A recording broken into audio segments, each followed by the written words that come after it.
ഈശോ മിശിഹായ്ക്ക് സ്തുതിയായിരിക്കട്ടെ. അവൻ അവരുടെ സിനഗോഗുകളിൽ പഠിപ്പിച്ചും രാജ്യത്തിന്റെ സുവിശേഷം പ്രസംഗിച്ചും ജനങ്ങളുടെ എല്ലാ രോഗങ്ങളും വ്യാധികളും സുഖപ്പെടുത്തിയും ഗലീല മുഴുവൻ ചുറ്റി സഞ്ചരിച്ചു.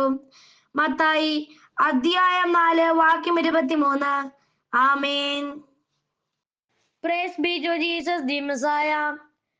He went around all Galilee, teaching in their synagogues, proclaiming the gospel of the kingdom, and curing every disease and illness among the people. Matthew chapter 4 verses 23. Amen. यीशु मसीह की स्तुति हो.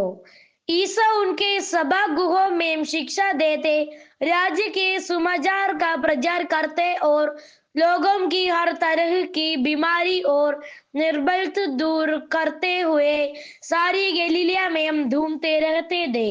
मत्ती अध्याय 4 श्लोक 23. आमीन.